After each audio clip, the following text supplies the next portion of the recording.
Is my 49-inch ultra-wide monitor the best setup for video editing?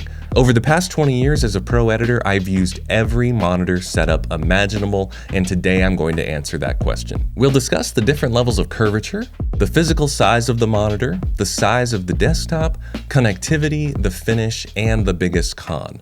I will also give you a tour of my personal editing desktop, and I'm going to share 2 upgrades that will help take any monitor to the next level. Let's dive in. I've been using my 49-inch LG ultrawide for about 18 months, but ultrawides have been popular for years, so why did it take me so long to try one? Well, I was worried about the curve. As video editors, we're often the last line of quality control for an image, and I was worried that the curve would skew my perspective.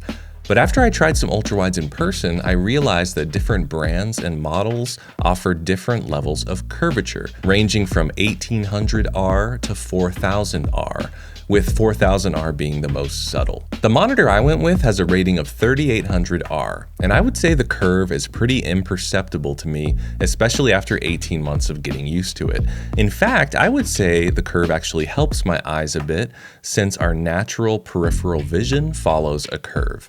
For gamers, they might want something on the 1000R end for a bit of a more immersive experience, but for video editors, I definitely recommend the 3800R rating. But what about size? First, I'll talk about the physical size, and yes, a 49-inch ultra-wide monitor is huge, and the stand it comes with will dominate even the largest of desktops, so it might not work for some, though I'm going to share something later that could help with that.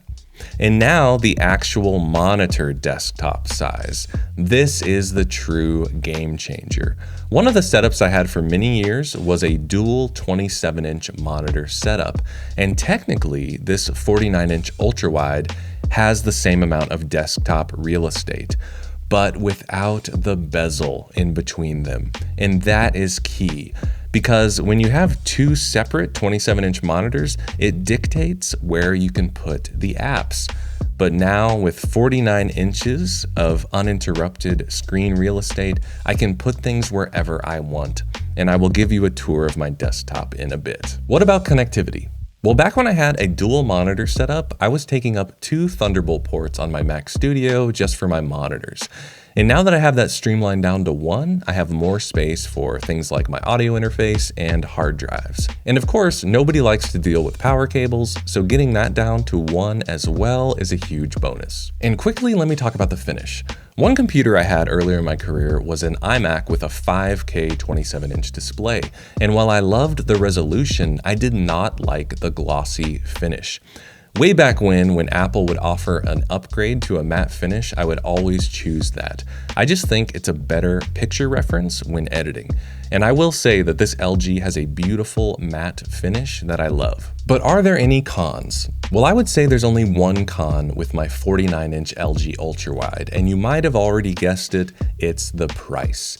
The model I have has been slightly refreshed and currently lists on Amazon for a little under $1,200.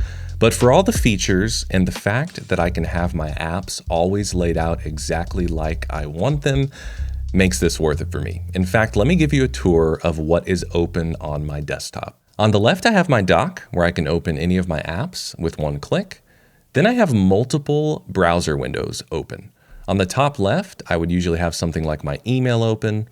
Below it, probably Frame.io, so I could look at client notes. And up here, I would typically have a stock library open like Artlist or Epidemic Sound, and then a couple of Finder windows to help me stay organized. And then of course, Premiere, which takes up about 2/3 of my desktop. I've got my project window, my source monitor, my program monitor, multiple timelines. Then I have my audio meters and my audio track mixer up here. And below I have my effects panel, my effects control panel, my text panel for captions, and my essential graphics panel. That is quite a lot of things always open on my desktop. I rarely have to switch apps or move windows around, and because of that, this has been a game changer. Here are a couple of upgrades that will take your ultrawide, or really any monitor, to the next level. First, I recommend investing in a color calibration tool like one from Calibrite or Spider. This will come with a device that you place on your monitor and it pairs with software. So it takes measurements and then helps you change the settings to get in an accurate color space, like Rec 709 for instance. I think you'd be surprised at how wonky monitor settings can be when they come from the factory. And even if you're not doing final color correction on this monitor, I think it's great to get as close as possible while you're editing. And what about all that desktop space that those big bulky stands take up? Well, that can be solved by buying a monitor arm that allows you to mount your ultrawide to your desk. Not only does it clear up all that desk space, but then you can easily adjust the height for the best viewing angle. Are ultrawide monitors the best editing setup? I think by now you know my answer is yes, but I would like to take that even a step further. This ultrawide monitor has been my best productivity upgrade in my 20-year editing career. So I wanted to pass that along.